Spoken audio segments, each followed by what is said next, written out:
Typhoon Kalmaegi, locally named Tino, formed over the Philippine Sea and moved steadily west towards the Philippine archipelago. According to the National Weather Service, it made landfall near Silago, southern Leyte, with sustained winds of around 150 km per hour and gusts reaching up to 205 km per hour.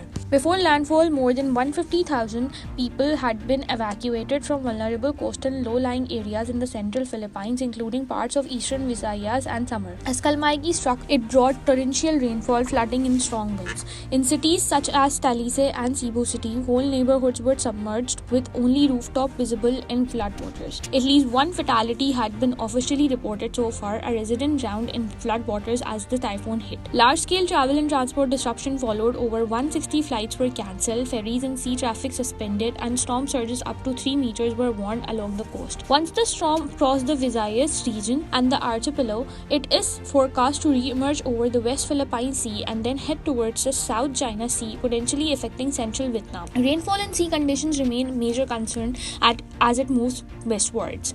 In the Philippines, the immediate aftermath involves restoring power and communications, clearing roads, responding to landslides and flood-damaged infrastructure, and ensuring displaced residents have shelter and basic services. In Vietnam, authorities are on alert for heavy rainfall, flooding, and coastline surge impacts as Kalmaegi approaches. Why this storm matters? The combination of high winds, storm surge risk, heavy rainfall, and vulnerable coastal terrain means Kalmaegi has the potential to cause significant damage and the loss of life. The region it is passing through has been hit by severe storms in the past, and evacuation and readiness efforts will now play a key role in how severe the outcome is. In summary, Typhoon Kalmaegi originated over the Philippine Sea, made landfall in central Philippines with catastrophic potential, caused evacuations, flooding, at least one death. Major disruption is now heading towards Vietnam and the South China Sea, with risks of renewed intensification and impact.